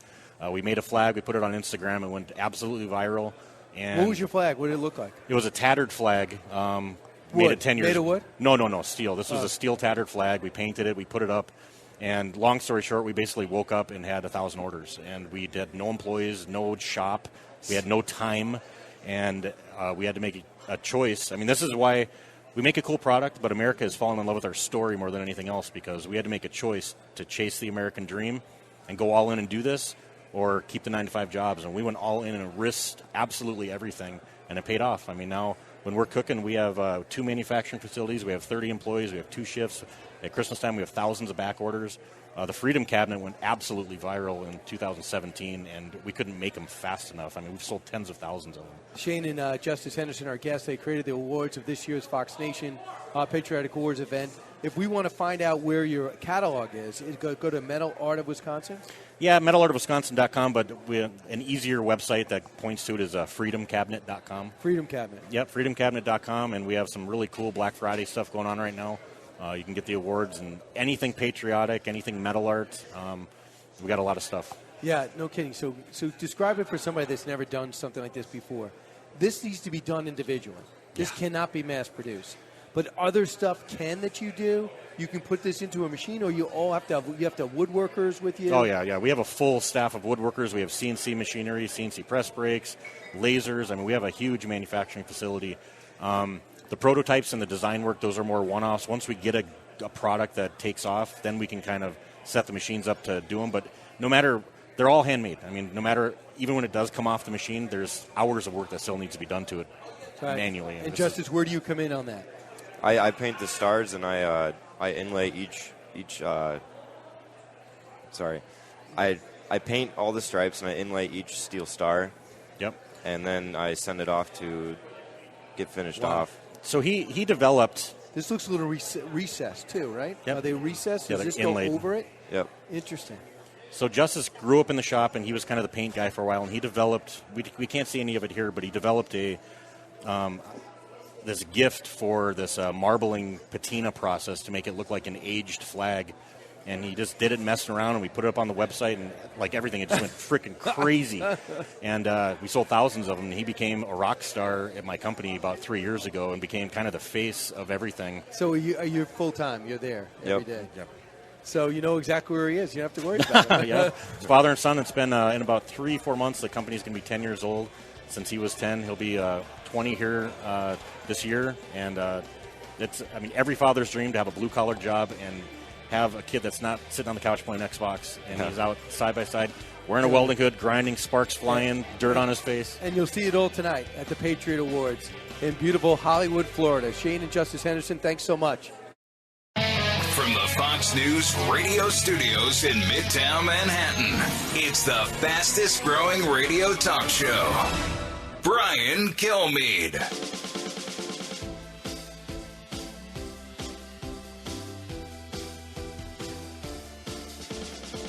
Yeah, that was a nice dig from Greg Gutfeld, which rarely happens. So we were able to capture it on tape. Hi, everybody. Brian Kilmeade, Hollywood, Florida, the place. Hard Rock is the place within the place. This is an unbelievable city. They have crime under control, and it's a lovely place. Last year, I took a tour around this place, actually on a gunboat. Was it a gunboat? Or just one of those law enforcement boats? Yeah. We didn't find any crime. So my sense is I didn't see any stats, or I did see one pie chart. No crime. Okay. Right? Jimmy Fallia is here. Jimmy, when are you going to start your show?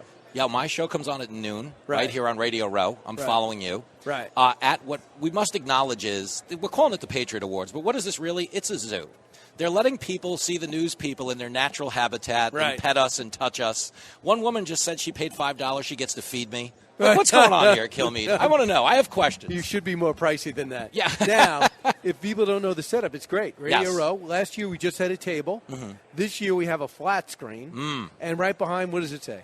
It says Brian Kilmeade Show. Now, you surprised me with something before. As a tribute to me during your show, do you plan on leaving my name up? You being the godfather of radio. Right. I feel like I was the first. You are, and I feel like I owe it to you to do my show in front of the Kilmeade logo. Basically, I'm just trying to pick up some sponsorships. You know, it's a slick way to draft like NASCAR. Then, whatever you need. So while we're doing this, we're coming out of midterm elections. Donald Trump announced the day before. Mm-hmm. Now we find out last night, what did we find out? We found out that the majority is going to go to the House. So the Republicans going to be in control of one chamber. Yep. We think we know the Speaker, we know the Majority Leader. Mm-hmm. So can we just start running reruns on our show? I mean, can we just? Are we good till can January? We just do one? Yeah. Well, I think we're just about. Can anyone else declare? Yeah, because between the two of us, we have not had a day off since about 2017. Yeah, it's crazy. Maybe just a Actually, day. 2015. Is that what Trump went down the escalator? He came down the escalator. Neither of us have been home. Okay, Right. I have sent my family like 2 proof of life videos. Right. But it'd be nice to put it on cruise control. But I have a feeling, because he just jumped in. It's time to ratchet up the tension meter again. But this is what I think strategically he did wrong, as two sports guys who like to call balls and strikes. Brian, I do feel it's just too early. You do. How do you hold momentum for 2 years? Because, the one thing the media is going to try to do is create momentum for other people. Right. So every time somebody else comes down their own escalator, they're going to become the new shiny thing. And they're going to get a lot of heat. And it's not to say they'll do anything with it, but the point is it's going to happen. So he's got to contend with it's a long, he'd have to be secretariat. He's got to run this thing wire to wire. Right. And it's not 1973. So I don't know. It's going to be interesting. And we're secretariat now. Right? He's in the, God rest secretariat and all the few horses that have won me money. Right. Lord knows there's a lot in the glue factory that haven't killed me. Okay. So a couple of things. We had Mike Pence on yesterday. So Mike Pence was on. That's just a flex, by the way. Listen to the guest Kilmeade gets. He's like, we had Mike Pence. I'm like, I had my brother Mike. But that's fine. Go ahead. No, who do you have? Carly Shimkus later. Oh no, I get some heavy hitters. I got a lot of blackmail on people here. No, they come on. So Mike Pence was on yesterday, one day after Donald Trump comes out. Mm-hmm. But people did notice that Donald Trump had a plan B. Yeah. His plan B was not to talk about 2020, maybe for the first time ever. Do you think that's going to be a trend? Do you think he's going to say, I got to shut that down? If he is smart, yes. He will go disciplined and just keep the ball over the plate. Because 2020 is it's a look backwards. For whatever it's worth, plenty of people have plenty of questions, but it's not the issue that's going to get anybody to the polls. So, yes, I think he should keep command of that fastball over the plate. Point being, whoever put the shock collar around his neck the other night and said they'd buzz it if he said 2020 did a good thing. Here is Britt Hume's analysis to see if it matches yours. Oh. Cut 18. Well, it was very long, very much like Trump, except for the one important respect which we reported, which is there was no mention of the 2020 outcome and his previously ceaseless objections to it and claims it was stolen. That proved a millstone. That argument proved a millstone around the neck of a number of the candidates that he had endorsed, who lost their elections, and he seems to have learned a lesson from that. This is probably as close to an admission that he made a mistake that we'll ever hear from Donald Trump. The question now becomes, he's got 2 years now a year before any primaries, really, and 2 years before an election. That's a lot of time. What's he going to do with it, one wonders? Oh, just call me Jim Hume, by the way. I'm saying it's very similar. Did you watch Britt Hume last night? I did not. I've been traveling. This is really, you have an original thought and Britt Hume has an original thought. Listen to me. Where's my White House gig? Come on, Hume, move over. The failures are coming. Right. Britt is spot on, though. He gets it, man. I mean, we're not talking about politics. We're talking sports here. This is a matter of execution. You just made the race 7 or 8 months longer. To be clear, he's an indefatigable guy. He's got a lot of energy. But he's going to be 76, 77 as this race progresses. I wouldn't sign up for that gig. I mean, look at me now. I'm fat and out of breath just from getting up the stairs to your show, and I'm like 45. I wouldn't say either one of those things are true, but I will say this. We did an interesting bump in with you on Fox and Friends. Mm-hmm. You were walking, but you were far away. Yeah. You were far away. So you're walking, and when you got to the stage, you were winded. I was. This is the thing. Kilmeade keeps giving me these walking teases because he wants me to get my Fitbit to double digits with the steps. So every time I'm on one of your shows, I found out the walk gets a little longer. This is it's a fat intervention, and I'm fine with it. We also have stairs. Yeah. I mean, and we have. Do you realize we don't have? Do you ever go into Studio M? Yeah. We do not have a license to put people on that elevator. Is that true? Yeah. That's why I got to go up those stairs? That's why, yeah. Oh, I thought it was just me. It's just for equipment. Because all your teases are an intervention. Like, Jimmy, we're going to get a tease of you doing dumbbell curls, 3 sets of 12. I'm like, wait a minute. So do you see Kristi Noem came out and says, I'm not going to support Donald Trump? I thought that was pretty. Senator Braun says he's got to let it play this thing out. What I am surprised by is there's definitely been a change in tone around this thing. People were horrified about daring to defy him or say they were even on the fence about him. Now it's over. I mean, in that regard, we're just being honest. The game has changed, okay? Right. And it's Trump out of power. It's not Trump in power. It's Trump out of power trying to get back. People realize he could be a potential liability in individual races, so you're going to see that every man, every gal for themselves mentality. They need you out of here, but you have to preview what you're going to be doing today. In the theater, in the 7,000 seat theater. 7,000 people are going to have the honor of watching me do stand-up before we go live on TV. Right. That's the kind of agent I have, Kilmeade. I don't get on the show. They're like, Jimmy, you're going to be telling jokes at the craft services table. I'm getting paid in croissants, but I'm psyched to be here. But 7,000 people are going to think you're funny. There's that. I'm going to convince. It's going to bamboozle them again. Good luck on your show from 12 to 3. You're the best. And thanks for the tribute. He's going to leave my name up. See you, brother. When we come back, to... in a matter of moments, Hollywood, Florida, the site of the Patriot Awards, the 4th annual. You'll listen to the Brian Kilmeade Show. Don't move. Learning something new every day on the Brian Kilmeade Show.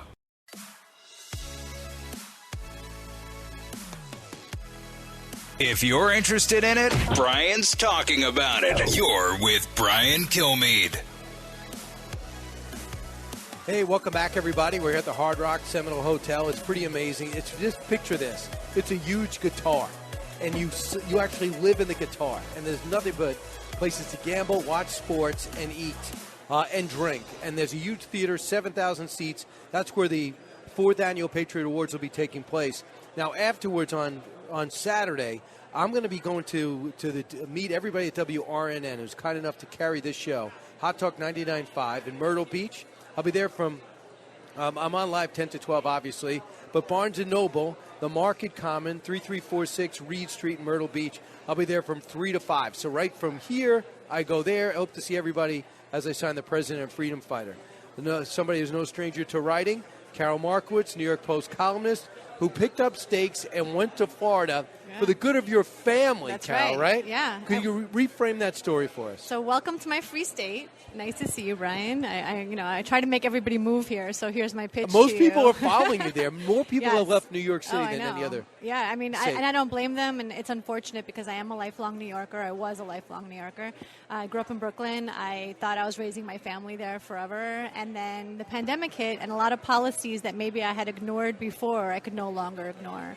And the main thing was they closed schools, and all the people around me who marched for equity, Brian, equity, didn't care that the poor kids couldn't go to school, that they didn't have tutors, that they didn't have pods, that they couldn't go to their beach house and go to school there. And I couldn't live with it anymore. So we moved here. It hasn't been even a year yet. Happiest move of our lives. We could not be happier. Wake up every day just feeling blessed for the freedom. What city?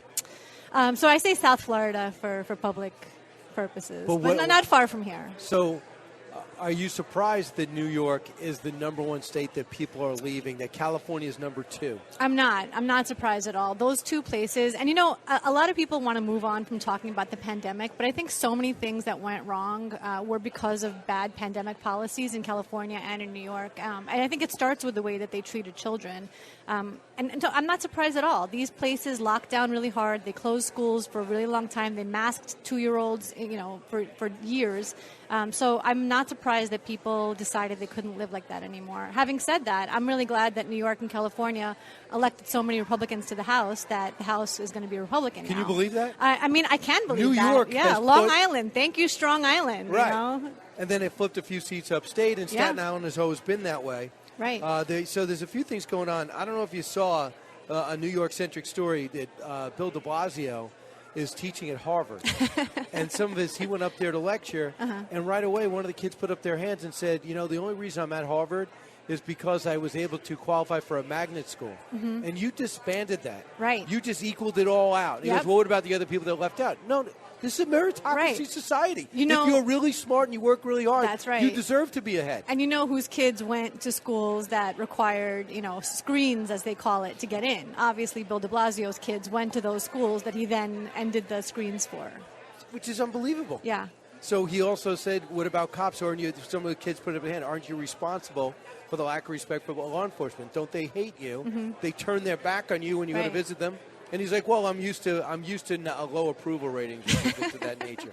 But his terrible leadership allowed that city to fall apart. That's right. And nobody talks about the fact that the governor, Cuomo, Mhm. and the hatred he has for de Blasio and vice versa hurt everybody. Oh, of course The it mixed did. signals Yeah. they were giving. Oh, yeah.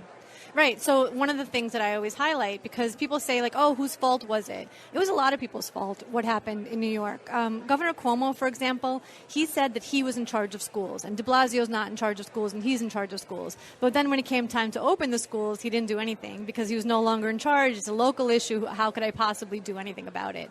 So, these two clowns argued with each other, fought, and New Yorkers suffered because of it. Yeah, and they suffered because of it. He's now out. Hochul's now in. She wins with just over 50% of the vote. Lee Zeldin, 47% of the vote. And she said the one major issue was crime. It's the reason why Zeldin helped so many others get to win. Mhm. And she says, I'm in no rush to re-examine the no-cash bail. Right, because she feels like she won. This is her mandate. She can continue doing what she's been doing. It's really unfortunate. Again, Long Island went red. My home of South Brooklyn went red. That all these people kind of are trying so hard to vote themselves into normalcy, into better policies, and they keep being met with Kathy Hochul, who the day after the election went to Puerto Rico with Randy Weingarten, who was most responsible for schools staying closed across the country. And we have politicians in bed with these special interest groups like teachers' unions, and the people suffer. And I really feel sorry for the New Yorkers who tried so hard to get onto something better. Do you think that Mayor Adams is on the right track? I mean, he's better than Hochul is all I can really say. And he's better than de Blasio, which really doesn't take a lot of work. Without the supermajority in the State House, does that allow some sobriety and some bipartisanship? Well, I hope so. Again, what was the point of this election if not to send the message that we don't want to continue going the way we've been going? I still have a lot of family in New York. I want New York to succeed. I think a lot of people think because I moved to Florida, I'm out of the rooting for New York game, but I'm not. I love New York. I want it to do well, and I hope that they wisen up a little bit. And we're talking to Carol Markowitz of the New York Post, but we're talking about the country because these stories are nationwide. So we know that Chuck Schumer got just over 50% of the vote, the lowest he had since he won against Al D'Amato. And he basically had a fine guy, but he did not have a strong candidate, did not have a Lee Zeldin running against him. In fact, I never saw him get much publicity. They're not addressing illegal immigration. Well, and since the buses started arriving at Port Authority during our show on a daily basis, thousands have shown up. They built a tent city in the Bronx, had to take it down because people complained, put it up at Randall's Island. No one came, so they're taking it down. Right. They're wasting hundreds of thousands of dollars on this. Yeah. Well, I don't know if you heard Chuck Schumer yesterday. He said that we have to legalize all the illegal immigrants. Let's that are hear here. this together. Yeah. Cut 21. Immigrants make us stronger now more than ever. Now more than ever. We're short of workers. We have a population that is not reproducing it on its own with the same level that it used to. The only way we're going to have a great future in America is if we welcome and embrace immigrants, the dreamers, and all of them, because our ultimate goal is to help the dreamers, but get a path to citizenship for all 11 million or however many undocumented there are here. The most insane thing I've heard by a leader, not a fringe group. Yeah, so I'm an immigrant. My family had to work really hard to come to the U.S. We didn't just stroll in and expect to be welcomed and accepted here. We had to apply to get in, and this process that we no longer use, that people could just come in across the border, has been really causing problems. The idea that we have 11 million illegal immigrants is so impossible. We have around 200,000 plus coming in every month. There's no way we have 11 million. We have way more than that. But you know what I do like is that Schumer admitted what the Democrats stand for. I think for a long time they haven't said we're for open borders, we want to make everybody who's illegal legal. And people were allowed to kind of believe that, oh no, they really want a secure border. They really don't. They want a path to citizenship for people who apply the right way. But Schumer gave up the game, and he said that we want to make everybody who's here illegally legal, and we want to make their process seamless. And I think that they can no longer deny it. Democrats want open borders. Schumer said so. But why is that? It doesn't. I mean, this is Schumer. I want you to hear Schumer in 2009. Illegal immigration is wrong, plain and simple. Until the American people are convinced that we will stop future flows of illegal immigration, we will make no progress on dealing with the millions of illegal immigrants who are here now and on rationalizing our system of legal immigration. You're nodding your head, Carol Markowitz. So I have the answer for why this is. So again, I'm from the former Soviet Union. My family came here to be American. We did not come here to be half in, half out. A lot of the immigrants that are coming here now are economic migrants. They're not coming here to live their lives here, raise their families here, become Americans. They are coming here for a certain purpose, which is economic. So I think what Schumer is seeing is that if he legalizes these people, they will vote for Democrats. My Russian community in Brooklyn, and I say Russian, I mean all former Soviet republics, are all Republicans. They're all conservatives. It's like the wrong immigrants. He thinks he's got the right immigrants this time, and then he wants to legalize them, have them vote for Democrats, and that'll be his strategy. what do you think? Because they are beginning to actually leak out the Hispanic vote.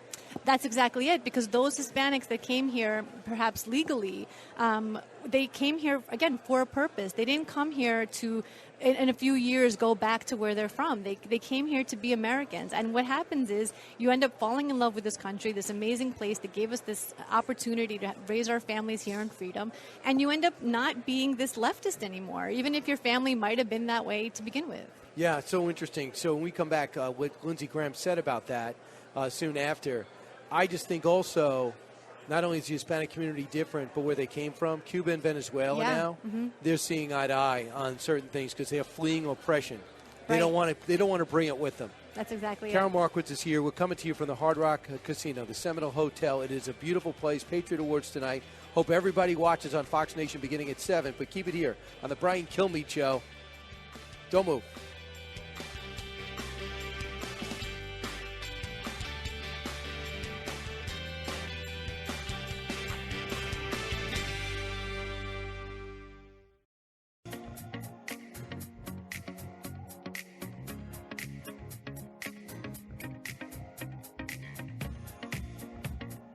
Radio that makes you think. This is the Brian Kilmeade Show. If the House doesn't send the Senate a border security bill from hell, we made a mistake. There's not going to be any deal on immigration until we secure the border. It's just a matter of time till a bunch of us get killed because the border's broken and terrorism's on the rise. So here's my message to my Democratic colleagues. There will be no deals on immigration until we secure the border. To my Republican colleagues in the House, send us a border security bill strong as hell, and we'll make the Democrats vote on it in the Senate. So he heard what Chuck Schumer said. Basically, hey, they're here already. Let's make them legal. We're running out of people. We don't have the women aren't having babies like they should. I wonder why. So let's get more people from other countries. Your reaction, Carol Markowitz? So, I mean, I've done my part. I have 3 kids, so I can't blame That's all me I can ask of you, right? I think Lindsey Graham is absolutely right there. I don't think the Republicans should compromise on a single thing. I think we need to secure the border as priority one. And I don't think they should answer to anything that Democrats want to do until that border is secured. I think what's happening right now, where Republicans are bringing the border to other places, is genius. I think it's really causing people to realize what kind of struggle these border towns are having. New York, Philadelphia, obviously Martha's Vineyard. All of these places are learning what it's like to be a Texas border town. And the faster they all learn that, the better. Are you surprised that John Fetterman has already come out against it? Against the busing of migrants, obviously. because guess what? A bus arrived with 26 illegal immigrants into Philadelphia. Yeah. So I consider John Fetterman of the Bernie Sanders school of politics, and I think that it's not that surprising to me that he's already turning on Democratic policies on immigration. Bernie is actually, I would consider, more of an immigrant realist than the rest of the party. So while they're socialists and they have wrong policies in a lot of ways, I bet Fetterman ends up being a little bit more normal on immigration than a lot of people. So what Fetterman says is the Statue of Liberty doesn't say, give me your tired, your poor, your huddled masses, and then throw them on a bus for some cheap political stunt. This is America, and these are human beings, not props. We're better than this. Really? So, in other words, America says, come to our country, stay in a border town? Right. I mean, what is he even talking about? Yeah, he's saying we don't want to deal with this problem. Why can't Texans just keep dealing with it on their own? And that is why we have to keep doing this. We have to keep filling these buses and bringing them to places where they say that they're okay with the immigrants and they're not. Now, do you think that, John Kelly all of a sudden goes to the border and says he wants to start doing something there, and now he was able to win re-election? Does he change? I don't think so. The whole thing is that these people keep going down to the border and seeing what's going on and pretending that they care about this, but they don't. They don't care about the dead migrants in the rivers. They don't care about the kids who are being smuggled across the border. They don't care about any of this. So we have to make them care. I don't think that anybody changes until we make them change. Right. And I guess something has to happen. I mean, no one's going to legalize anybody from the Dreamers on down until the border's secure. That's right. And a few years ago, they were saying, what if we take 3 years, secure the border, look at it. If we all decide it's secure, then we come up to modernize the easier stuff. For example, the first-round draft picks that we're training at Stanford. Mm-hmm. Let's give them an incentive to stay here. Why do we send them back to wherever they're from, Bangladesh or Cambodia or Germany? Mm-hmm. Why wouldn't we incentivize to do that? Let's crack down on what China's doing, infiltrating our colleges and buying farmland. That's right. The one unifying thing that could bring both sides together today is China. Oh, I agree. I think that that's something that both sides can, come together on. I just think that the Democrats will never allow the Republicans that kind of win. They'll never say, okay, we'll crack down on China because they know it's a Republican policy. But I think that they do end up talking against China in a lot of their own ways. The main thing for Democrats is not to give Republicans a political win. And I think Republicans should be thinking the same way, not to give the Democrats a political win. So I want to get to, you have the Russian background, the Soviet background. I want you to hear Mark Milley yesterday. This is embarrassing. Russia had a role in a rocket landing in Poland. Mm-hmm. Whether it was their rocket, as Zelensky says, or it was knocked out of the sky, it was Russia's initiation into the invasion that started this whole thing to begin with. So listen how pathetic it is. Here's General Mark Milley, cut 28.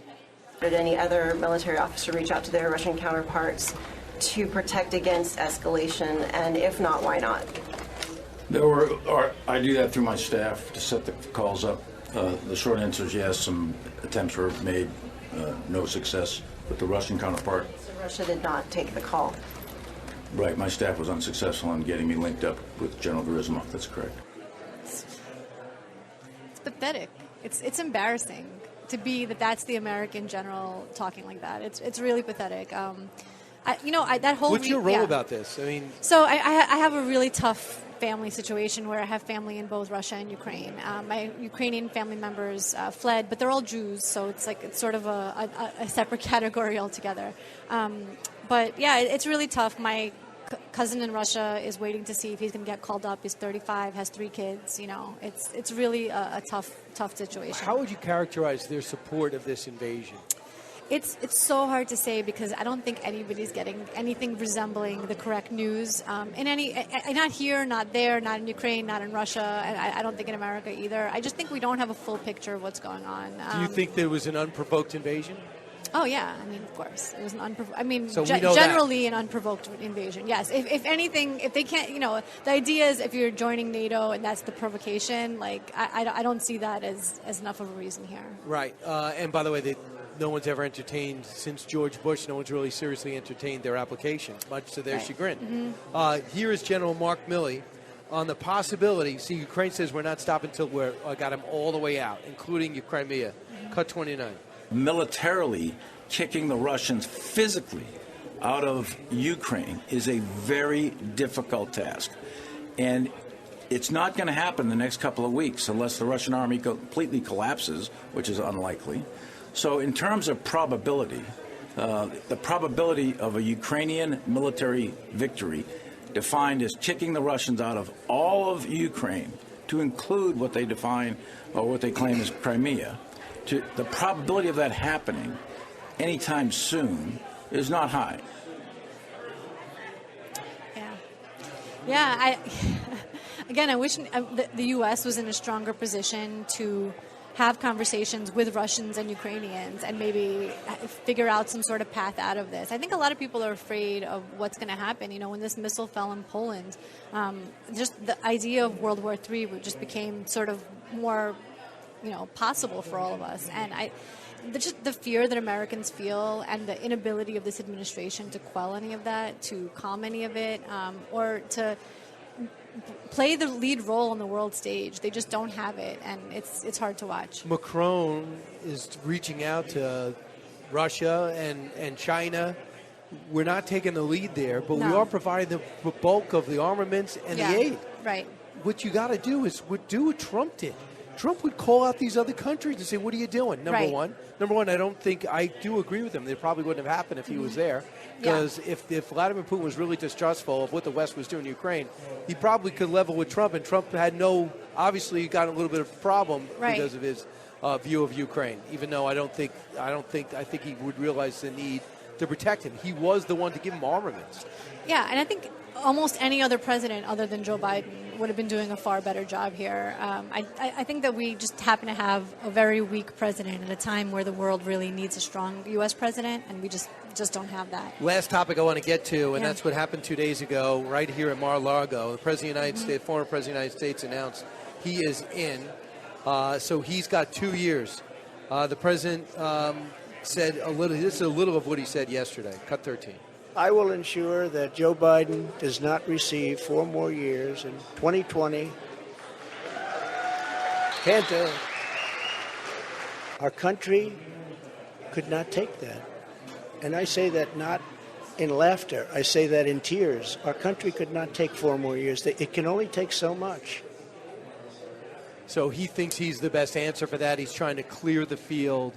And I thought his speech was good, not bringing up 2020. What was your thoughts about the speech? Also took place in Florida, and Ron DeSantis was the target of the president a couple of days ago. Well, I don't love that. I think that clearing the field is not something that needs to happen. I also think it's way too early for anybody to be announcing. I get what Donald Trump is trying to do, but I give him so much credit for the things that he did while he was president. I hate the idea that if you don't want Donald Trump to be the nominee in 2024, that you're some sort of Trump hater. But no, I think that it's way too soon. I think we need an open primary. I think we need to fight this out. Also, just the fact that if, let's say Donald Trump wins, it's only 4 more years. It's like, and then that's all he's got. He's a lame duck the day he gets he's a lame duck, and it's not the greatest path forward for our country. Again, you don't have to hate Trump to think that we can have other options. Do you think it's putting the Republicans in an odd place? Oh, I mean, yeah, sure, it's putting Republicans in an odd place. But again, just the fact that it's so early is, I think, letting people kind of say, I'm not talking about this yet. I'm not putting my support behind anybody yet. I know Donald Trump wants that. So actually what's ended up happening is that a lot of donors have said, I'm not supporting Donald Trump. He sort of has forced their hand. I think he could have waited a little bit and in 6 months, 12 months, see where the country is, see where the race is. But he didn't do that, and I think he's forcing people to choose sides. And if it's Trump or not Trump, I think that people might choose against him. So what's the article you're working on right now? So I have a column, I think it's coming up today, up on foxnews.com, about how the House has to have hearings about pandemic policies and all the people that were responsible for so much damage to our country, the people who in healthcare. And so, for example, Rochelle Walensky at the CDC or Anthony Fauci, I want to hear them testify to the politicization that we know happened. I know that Anthony Fauci said that schools can't open until Biden's spending plan passed. I want to know how he got to that idea. Did somebody at the White House contact him and tell him to say that? This is in winter 2021. This is not 2020. This is schools are already open in so many places around the country. And in the places that they're not, in the places that the teachers' unions are in control, Fauci wants them to stay closed. And I want to know what happened there. Because we know, for another example, Rochelle Walensky at the CDC let Randy Weingarten, the teacher union head, sit down and craft policies that kept schools closed. And we know that that instruction came from the White House. The White House had them sit down. All of this needs to be on the record, Brian. Otherwise, pandemic 2028, we're going to go through all the same stuff all over again. And do you realize when you see a John Fetterman get up and say, I was never against fracking, when we have you on tape that you were, when we see that, we see Kelly was contradicting himself left and right. We see all these politicians. If you change your mind, I get it. Yeah, I get it too. But they never admit it. No. Same thing with Anthony Fauci. First, the pandemic will not be a problem here. Masks give you a false sense of security. Then we have to wear masks. Pandemic is a big problem. Got to shut down everything. Then you got to wear them outside. Then you don't have to wear them outside. If you get vaccinated, you don't have to worry about getting it or transmitting it. Yeah. So you get vaccinated, and you both. And now he's up to the President of the United States up to 5 shots. Mm-hmm. Anthony Fauci 4 shots, gets it, takes a therapeutic that he says is going to be effective. It comes back. Right. Same thing with the president. Yeah. Every step of the way, but Yep. they never sit back and go, we thought wrong. Right. Now we get it. This is what we think. So they never acknowledge it, and it creates this well of distrust and anger. Exactly. And I think that distrust going forward is going to be such a giant problem for us, for the country. I hear from so many people who say, I know I was lied to about the COVID vaccine, especially for children, that, I don't think my kids need it. And now I don't trust the other vaccines. And this kind of thing is going to be such an issue for us. I mean, we need to let people know that, some things are just the truth from health policy. And lastly, they're gutting our military by making them take a vaccine that clearly we've passed and beaten. Yeah. Listen to what Lindsey Graham's doing. Tell me if you think this is right. Cut 24. We're going to discharge over 5,000 soldiers from our military because they won't take the COVID vaccine. We've had 4 million people come to this country legally unvaccinated. Look at the policy opportunity we have. We should have a vote on the floor of the Senate that would make sure that people do not get discharged who are willing to fight for this country because they refuse the vaccine. We got a dumb country. We're letting illegal immigrants come here unvaccinated, going to free trips all over America, and you want to discharge a warrior? We should have a border security bill from hell coming out of the House. That's 4 different thoughts. Yeah. And things are just outrageously stupid. Right. We just keep doing dumb things. And, I'm worried about where our military is heading. This woke military that they're trying to build is, and where they get rid of anybody who doesn't, get the COVID vaccine that they clearly don't need anymore. It's worrisome. It's like we're going to lose a major war, and it's not going to be funny, and it's not going to be, they're not going to accept the blame when that happens, when it's clearly going to be their fault. Do you realize we're coming out of a situation where our military is outside maybe World War II? Mm-hmm. The finest, most adaptable fighting force, I'll take it in any Yeah. generation. Right. What they were able to do in Iraq and Afghanistan, around the world, adapt to terrorists, what they were able to do in real time, from armoring the Humvees on down, and yet they're not getting the glory because of political decisions, not military decisions, political decisions. What I find most disdainful is the men in uniform that become politicians. They get their 4 stars, and they totally sell their military under the bus. Yeah, I see this happen, all the time. Where I feel like that top-ranking brass now is so woke and no longer what they were. You're right. The post-World War II military wouldn't recognize our military today. Right, and when we started World War II, we were not ready. World War I, obviously a joke, but we ended up being fantastic. These guys were ready, and they then get adapted to the toughest battlefield. Carol, great to see you. Brian, I look forward to your good to column. see you. Thank now, you so I'm going much. to get this column today, you think? Yeah, today. All right. Yeah. Okay. I'll let you know. I did not. I just kind of stumbled into that story. I broke the news about your news. Hey, we're live at the Hard Rock. I'm so glad you're here. The Patriot Awards are tonight. We'll wrap things up this hour when we come back. Brian Kilmeade Show. Coming to you on a need-to-know basis, because, man, do you need to know. It's Brian Kilmeade.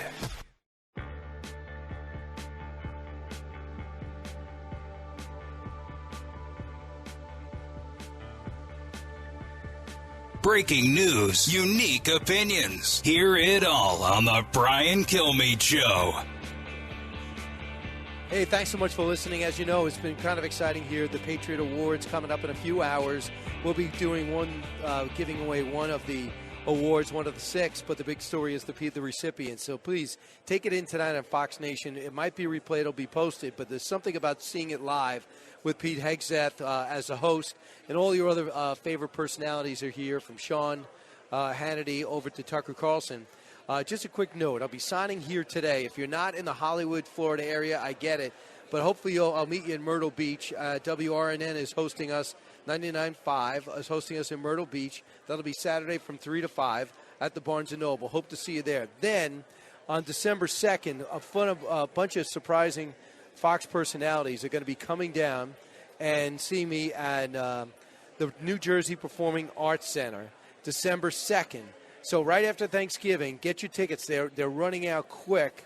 There's some in the back row, and believe it or not, some in the very front row in the VIP opportunities, where we got Pete Hegseth coming down. Carly Shimkus is going to be there. Rachel Campos Duffy will be there. So it'll be Friday. It'll be coming up at Friday in Newark, New Jersey. So you could hop on a train if you're in the New York area, and I encourage you to do that. And if you're in New Jersey, you won't have much of a problem. So you can go to briankilmeade.com there, and it's all about the president and freedom fighter. Special thanks to everybody that came down today. Special thanks to all my great guests that are here. And if you want to get the President Freedom Fighter, and you're not going to be at any of these locations I'm going to be at, because I am going to be in McAllen, Texas. I am going to be traveling around. If you go to briankilmeade.com, it goes to my local bookstore. And when it goes to my local bookstore, I'll show up once a week and be able to personalize it, especially for the holidays. So that is pretty cool. And keep in mind, too, we got the Saturday show. Saturday at 8 o'clock is One Nation. On One Nation from 8 to 9, amongst our guests, we're going to talk to Karl Rove. We're also going to be talking to other officials, including some big guests, one of which will tell you how to get yourself healthy and happy. And believe it or not, it's watching sports. And dare I say, listening to the news. Brian Kilmeade Show. Keep it here.